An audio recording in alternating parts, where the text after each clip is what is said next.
Hi, I'm Ryan Nelson. I work here at Joyent, and I wanted to make a quick, literally a quick video showing how fast and easy it is to set up a cloud running a Joyent Smart Data Center. First, let me explain what you'll need for the basic requirements. Today, I'm going to build a basic virtualization cloud with just a few servers and two network segments.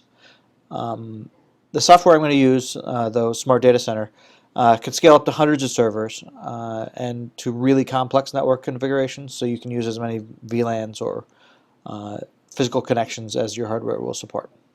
SmartOS and Smart Data Center run on modern Intel-based servers. They require support on your CPU for things like VTX, the virtualization extensions, and enhanced page tables. But most server hardware that has an Intel processor in it, built in the last year or two, can support that. I'll do my test install on 3 machines that I just happen to have here in my test lab at Joyent. But these do a pretty good job of illustrating the range of gear that you can run SmartOS on. The first workstation I'm going to install on is a old workstation, Sun workstation that I bought off of eBay. It's got an Intel processor in it. It's got an Nehalem. It has about 12 gigs of RAM in it and an old 500 gig SATA hard drive. You can see it's got the let's see, the one onboard NIC, and then down under here there's an additional Intel NIC that I put on a PCI card. The second server is a big enterprise-worthy server. This is a Dell R510. It's got about 12 disks in the front for around 3 terabytes of disk storage. It has a bunch of onboard NICs. It's got the 2 onboard Broadcom NICs. This is the service processor. And then down here you can see we've got 2 PCI cards in them. Each of those is a dual Intel gigabit copper NIC. So for a total of 6 NICs, 96 gigs of RAM. This is a server a lot like what the Joyent public cloud has several hundred of. And then finally we've got this thing. This is basically a Frankenstein PC machine that I built out of parts that I bought here at a computer store in San Francisco. This is an Asus motherboard that I think I paid about $75 for. It's got an Intel i5 processor on it, so real consumer grade but modern processor. It's got 8 gigs of RAM in it and a 500 gig SATA drive that I literally found lying around the office. This box cost me less than $400 to build from parts, and it still works. You can see that we've got a Intel NIC on a PCI card that costs about $35, and then it's got the onboard whatever chipset that is on the motherboard. I think it's a Realtek. First, we'll write the Smart Data Center software to our USB key. I've stuck my USB key into the my Mac laptop here. Make sure it's not mounted, and then I'll bit copy the 4 gigabyte install image onto the device that is my USB key. The instructions for all this are available online.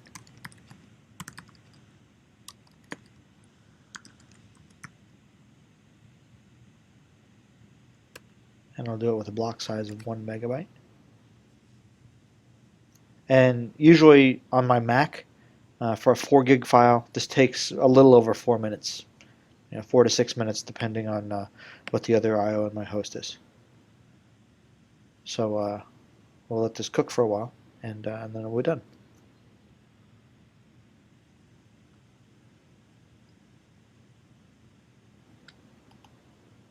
While that's working, I can open up a new window here, and you can send a sig user kill command to the DD process, and it'll show you on certain operating systems. My Mac is one of them. It'll give me a status update of how many bits it's written out. Let me get a rough guide to how fast this is progressing. So I've done 3.8 gigs so far. So it's almost done.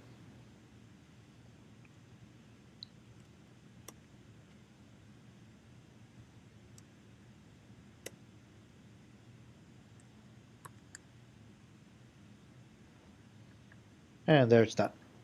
So I'll unmount my USB disk.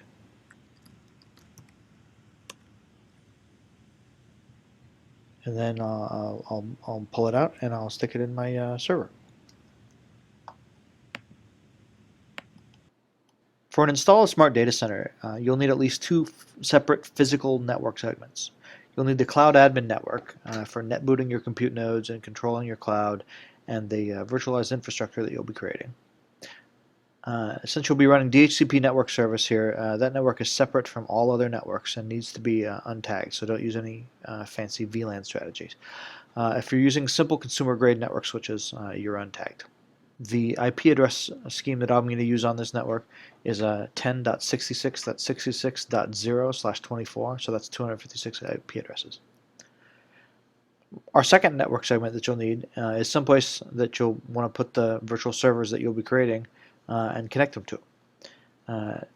This will let them talk to each other and then out to the internet. Some other Smart Data Center services live on this network too, like the web-based GUI for you, the cloud operator, and there's another GUI for your customers called the customer portal that lets them manage their machines. But those services live on this network, as well as most of the virtual machines and smart machines that you'll be creating.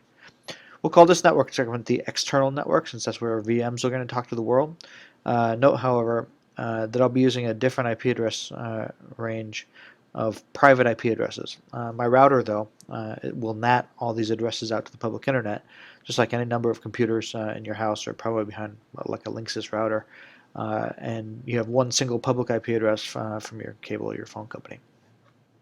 Our external network segment will be in blue, and the network scheme that I'll use there is 192.168.1.0/24. So that's another 256 IP addresses. To this, we'll connect our router, and then the router connects to the internet.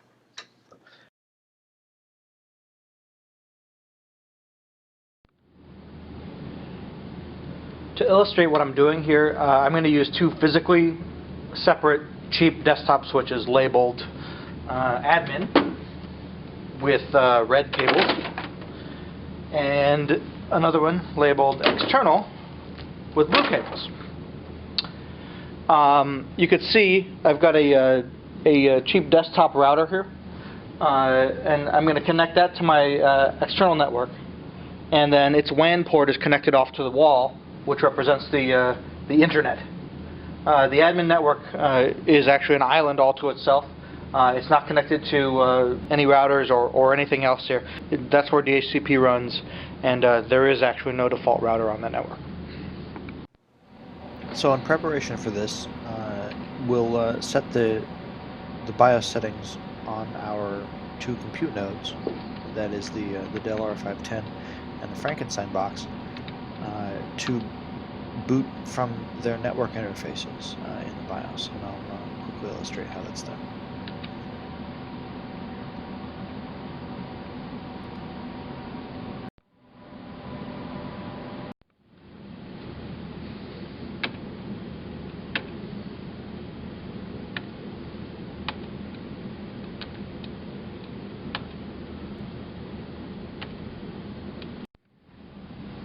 Okay, so let's build a cloud.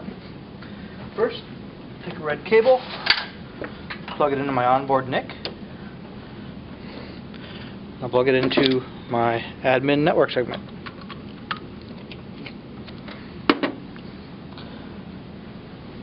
Then I'll take a blue cable, I'll plug it into my other NIC.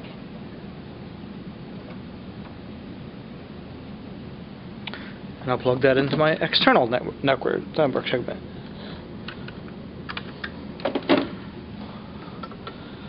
And I'll take the USB key, stick it in, and I'll boot.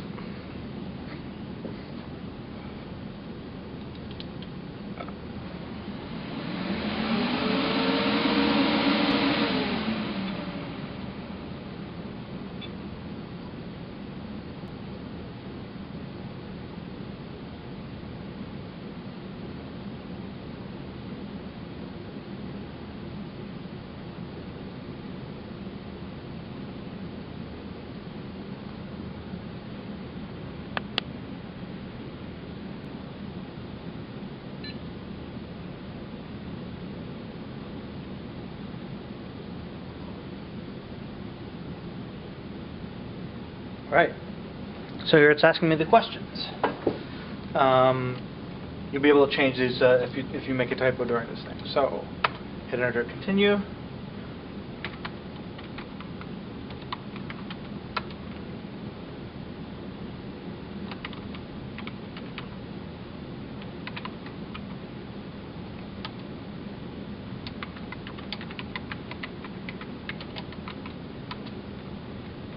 Hit node ID is 0.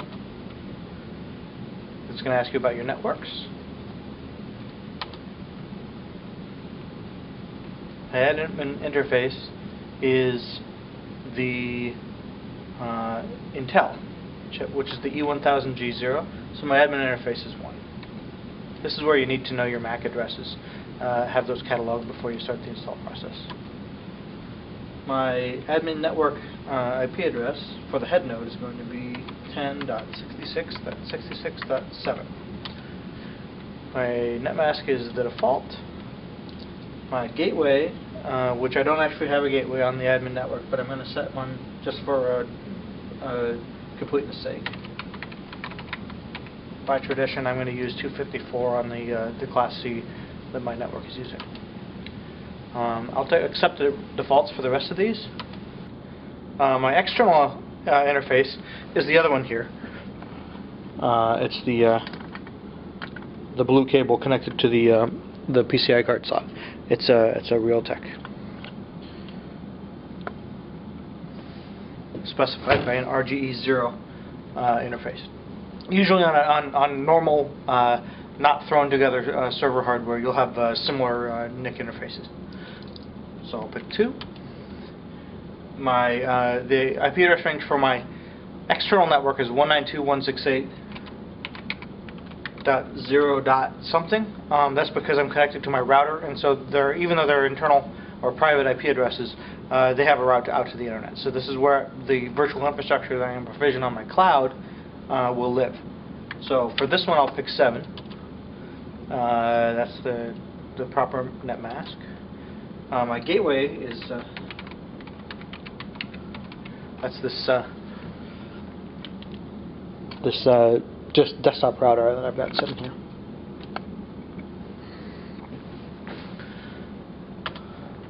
I'm not using tagged VLANs here, so I'll just hit enter. And then I'll let it use the defaults for the IP addresses of the various services that run on my head node. These include billing API, customer API, cloud API, the portal GUI, and then my starting provisional IP addresses. You can choose what you want here. Let's just say 192.168.0.100 through 192.168.0.200. So I'll just do 100 through 200. That's 101 actually provisionable IP addresses that I can use for cloud virtual machines running in my cloud. So my default gateway, it confirms that you really want to use that one for all the default gateways that you hand out on that network. DNS servers, I'll just go ahead and use Google's, which are 8.8.8.8 and 8.8.4.4. My domain name is going to be joint.us. And then it asks what NTP server. This is time protocol, and so I'll just choose the default. My root password, I'll pick something good.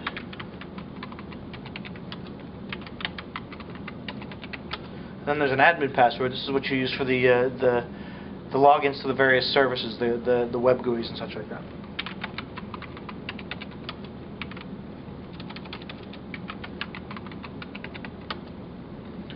Administrator mail. I'll just let it go to root at localhost for now. Email should come from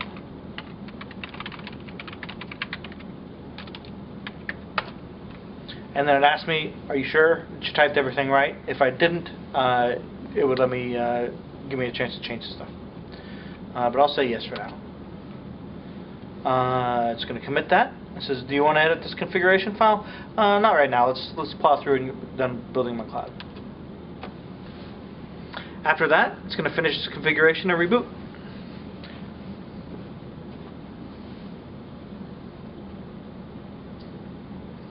While that's doing that, I take this opportunity to plug in my external network to my router.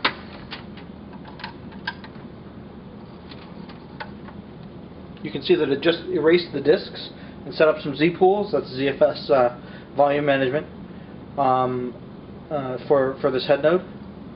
It's going to import some zone templates off of the USB key, and once that's done, it'll reboot.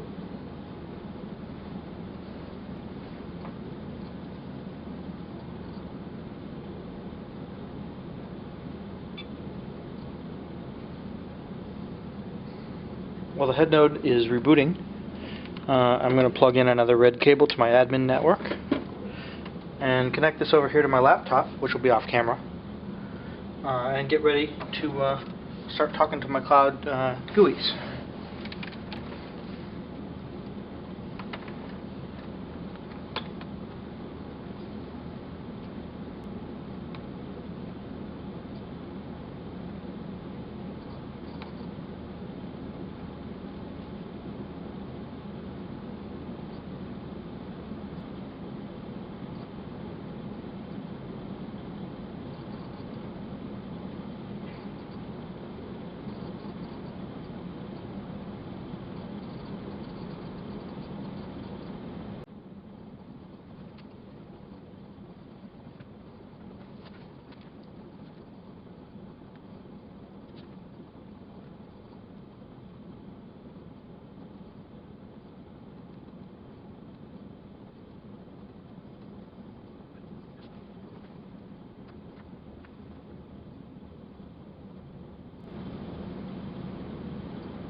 And setup is complete. So it says press enter to get a login prompt, and we'll do that. I'll enter root and the password I chose during the install questions, and here we go. So quick command to learn is SDC net info. If I run that, it gives me all the information that I hope you can see about the IP addresses that I've set up for all the services running in zones on my head node. What that means isn't important for the purposes of this video, but you'll see a bunch of zones that make up the services running on the head node. These are running in Joyent smart machines on the head node. Joyent's product is made out of Joyent's product, and all the services running here are encapsulated and protected from one another in their own virtual Unix operating environments. And you can see what IP addresses they've used. Specifically, the one I want to show you right now is the admin UI, which you can see is running at 10.66.66.8. Now I plugged in my laptop to the red network. You'll see there's a red cable going into it. It's connected down to the admin network right down here. So let's see if I can zoom in here. And if I go to my browser, and I hope you can see this, and I'll go to 10.66.66.8, and it's going to ask me to sign in. I'd say admin this time because that's the user for the web GUI stuff. And I'll type my password. There. And cool. I've got an admin UI. It's an operator portal that lets me see everything. I can see that I have compute nodes, of which a head node is a compute node. It's just a special one. If I want to look at that head node, look at the networking information, I can see I've got some IP addresses, I've got some MAC addresses, I have some storage set up. I don't have any smart machines or any virtual machines set up yet, but here's my overview. Next thing I want to do is set up a customer. So right now the user admin exists, but I want to treat myself as a regular customer. So I'm going to just create a new user for Ryan.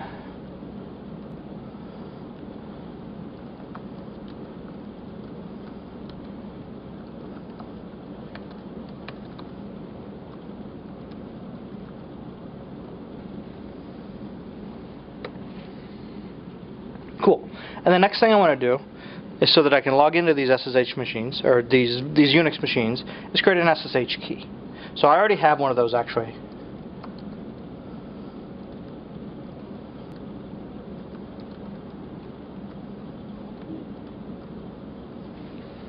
Take my my DSA key from my laptop here, and I can say I can add that to my customer profile.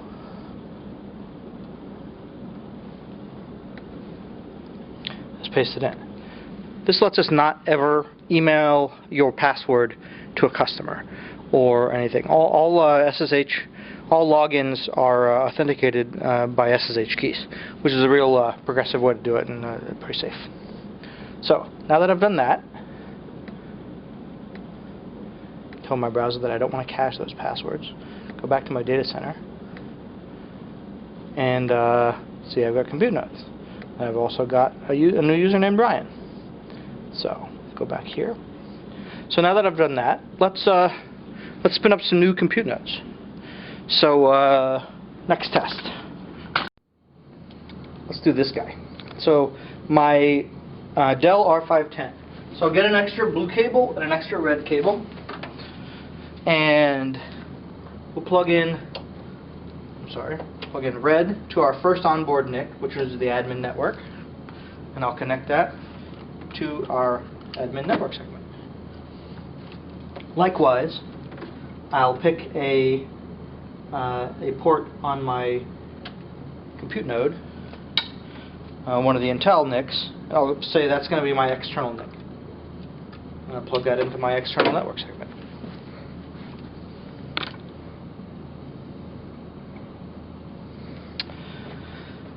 We'll steal the monitor port from my head node and plug it into my compute node. So I'm plugged in, and I'm powered up. So what we're going to do is we're going to net boot this server on this network from DHCP and netboot services running over here on the head node. And in this way, you can imagine if you've got a rack full of servers, or 10 racks full of servers, or a whole building full of servers, you don't want to install the operating system. Joint operates on a live install image. So what this does is let us provision a pretty big cloud pretty fast.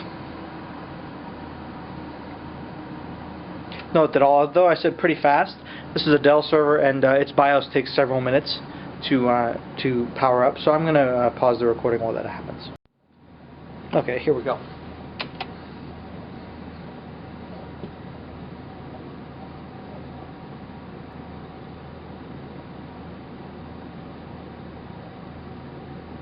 It's about to jump into the PXE network booting thing. You can see it's asking for an IP address.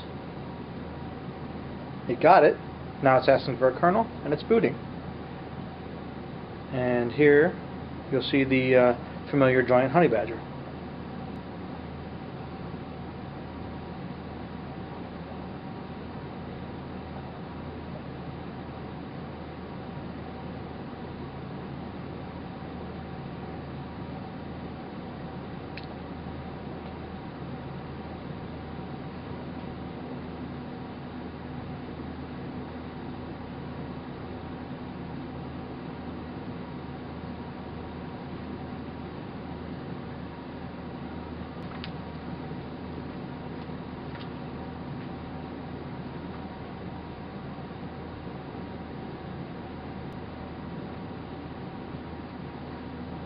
While that's doing that, I'm going to plug in the network interfaces for my final server, which is over here.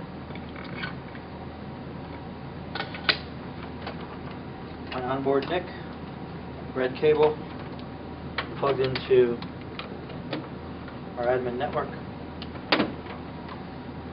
blue cable, plugged into PCI card, or any other Ethernet interface actually, and plug into the external network. Oh.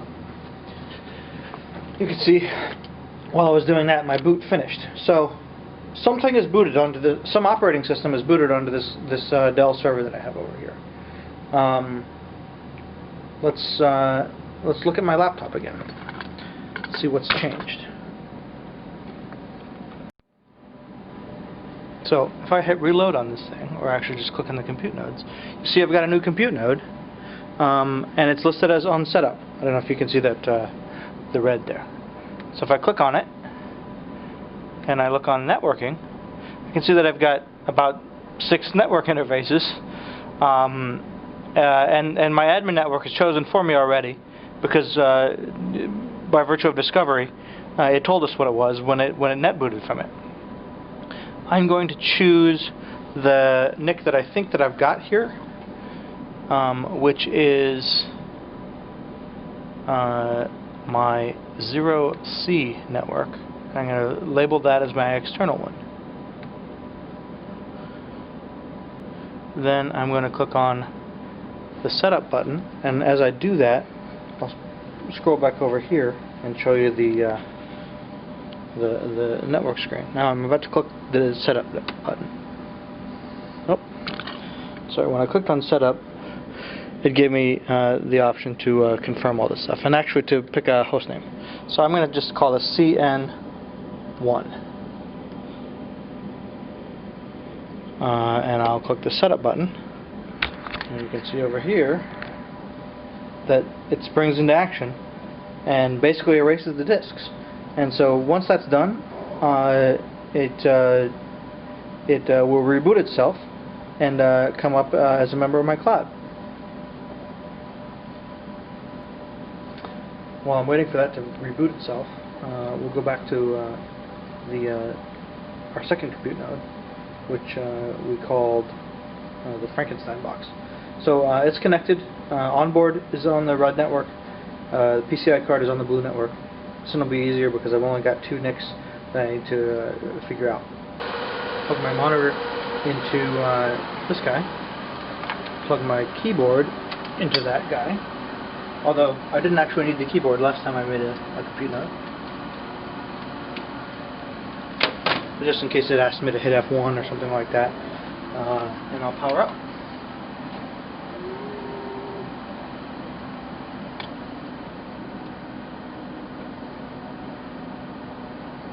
So this one you can see is a different type of server. It's an Asus consumer grade motherboard. It's got a pretty BIOS that I'm not going to go into during this video.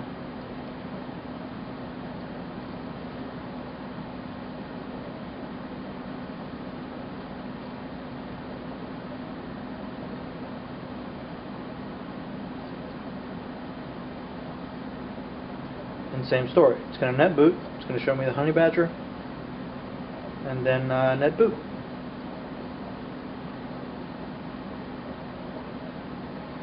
Real quick, let's connect back to our Dell server. Let's see where it is on its reboot. Sorry. It's testing the memory. The server has 96 gigs of memory, so it takes a long time. Actually, I'm going to plug in my keyboard. Hit space so I can shortcut my memory tests.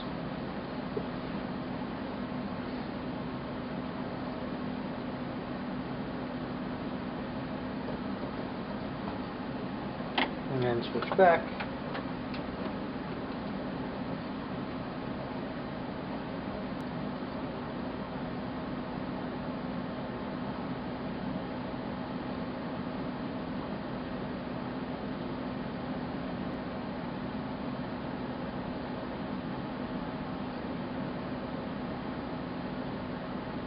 And that guy is boot. Okay, so now I'll go back to my laptop.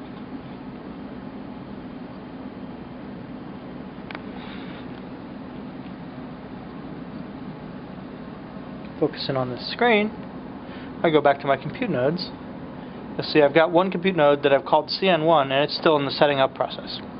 If I go to my other compute node, you can see that I've got 8 gigs of memory on this guy. I only have 2 NICs, so this one's easy. I can say he's external. Say done. So if I click setup, and I name this guy CN2, and click setup. So Sorry, I missed the button. I click setup, so this guy springs into action again and starts to reset itself. It just laid down the disk partitions on the disks, and it's about to reboot and put itself in as a member of the cloud.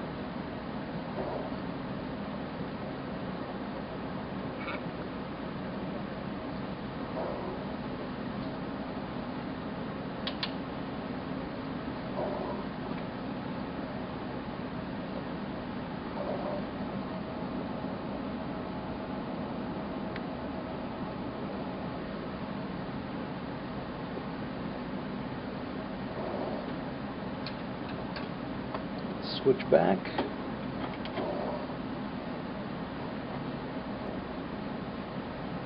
Oh, it's actually, you can see this one is actually in the process of finalizing its setting up. So you see that orange running light as opposed to the typical blue one. That means that it's actually installing its agents. Finally, if I click reload, so now I've got a running compute node. That means I have a functioning cloud. In the meanwhile, my CN2 is still in the process of setting itself up. But I've got a running cloud. So what does that mean? It means that I can, for example, set myself up some virtual Unix operating environments. And so here I'll switch back to my screen recording so that you can see what I'm running in the browser a lot better. So you can see that if I go back and review here, that all my compute nodes are up and running now, and you saw it in real time. That's exactly how long it takes to run to install the Joint Smart Data Center. If you look at our compute node hardware, you can see this is a Dell PowerEdge R510. It has 96 gigs of RAM and a whole bunch of network interfaces. If we look at our other compute node, you'll see that this one has a much more meager hardware and a lot fewer network interfaces. So if I want to say create a new smart machine, I just say provision new smart machine. I'll say let's make it owned by Ryan, and it remembers that I created that user. Let's create 128, actually let's create a 256 meg smart machine running the SmartOS dataset, because that's what comes on the USB key. Let's put it on compute node 2 and let it pick the default storage pool. Let's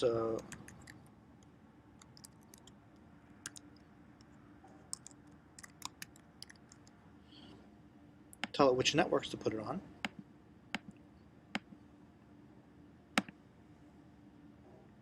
And provision.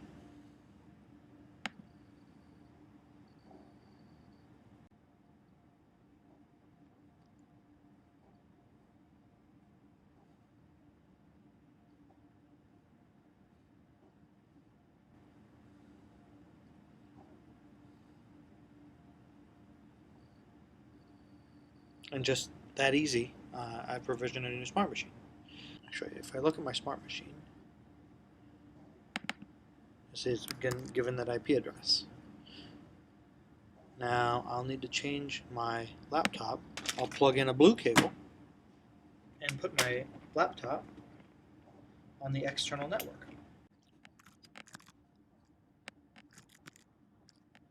Now if I do that, then I'll want to connect to the admin UI that's running on my external network segment. So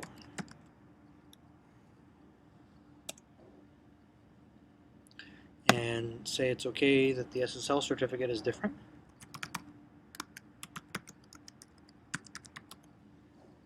And here we go, same thing. Same compute nodes, same smart machines, but you can see now that this one is connected on this network. If I ping that guy, there it is. So if I SSH to it, ta-da!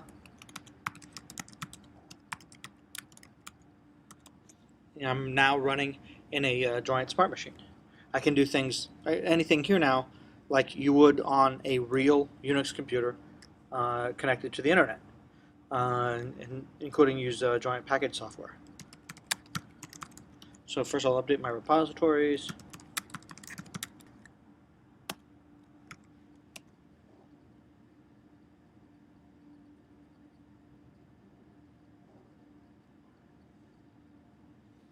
It tells me that if I want the manifest to be installed for SMF startup processes, that I'll run this command. So I'll do it.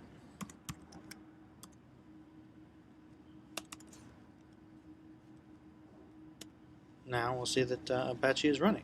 So if I do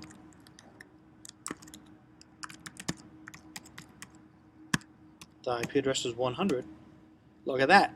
I got an Apache server running just that easy. So if I go back to my operations portal and click on the Dataset API tab, you see all these datasets. This is basically the app store for the Joint Smart Platform. There's lots of virtual machines and SmartOS templates that you can download, including Node.js as a service, React, which is a MySQL database fork. I'm sorry, Percona is a MySQL database fork. React is a NoSQL column store distributed database that's really cool. We've also got MongoDB, MySQL itself, and then we have these things that look like Linux machines, right? That's because that's what they are. We can deploy virtual machines in Joint Smart Data Center. Sometimes, while smart machines are great and they're very, very scalable, and honestly they're a better way to go, sometimes you absolutely need to run the operating system that is prescribed by your application vendor, be it Red Hat or Ubuntu or Debian or FreeBSD or Windows or anything like that. Sometimes you say, okay, that's great. I believe in the joint message, and I want to run 100 web servers running Apache and open source, but my application requires one Active Directory server, and if I can't run Windows here, then it's a deal breaker. We can't have that. So Joint's brilliant engineers ported the best hypervisor around, KVM, to our SmartOS kernel, and that gave us the ability to run virtual machines. So the default install of Smart Data Center comes with an Ubuntu image on the USB key. It's installed by default. So in the interest of time, let's provision an Ubuntu machine. Again, this machine's going to be owned by Ryan. Let's give this one a little bit more memory. So we'll give it a gig of memory. We'll say it's an Ubuntu machine. We'll put that on compute node 2, just so that when I log into it, you can see everything. And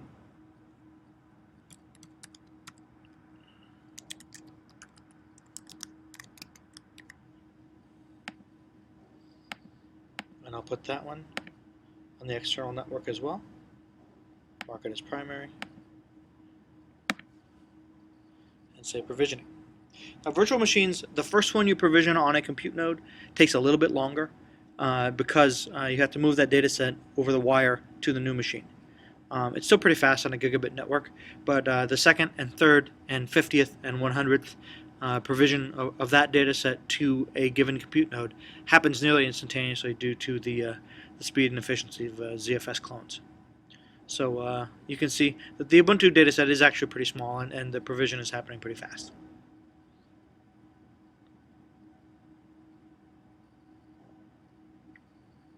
And just like that, it's running. So if I click on this console button, I get the really cool Joint console. And you can see a running Linux machine in this console. It thinks that it's gone 269 days since we checked our disks, so it's going to FS check my disks.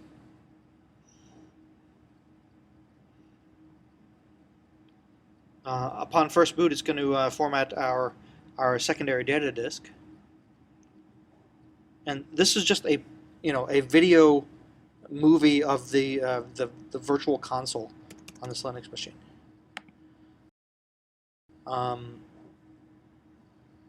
But you can see that this was given an IP address, but I can ping this. So let's see if I can log into it. And now I'm logged into my Ubuntu machine.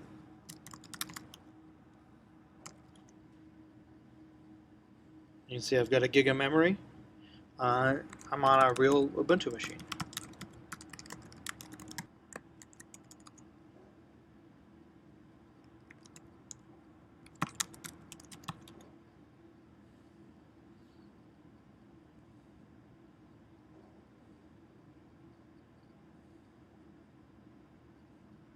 But anyway, at this point, I've stopped talking about the Joint Cloud and now I'm playing around with the machines. It's that easy. So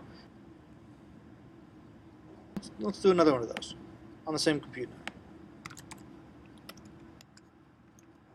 So it's a little smaller one this time. A 512 meg Ubuntu machine on compute node 2.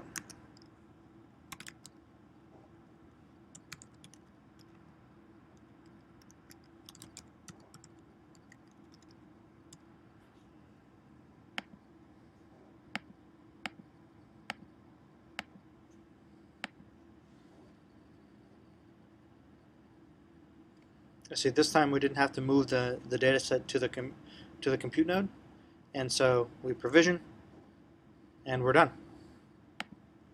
Just that easy. What's my IP address? It's 102, like the next one.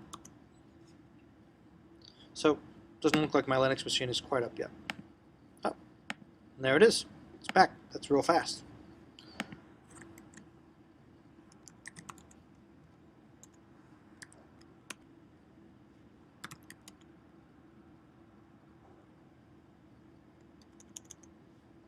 And there we go.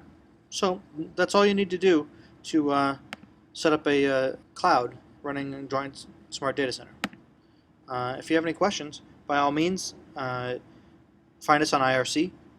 We're usually on the Freenode IRC network in the IRC channels #joint or #smartos. Or you can find us at any number of events where Joint people are very social and very friendly. So thanks for your time here, and hope to see you online.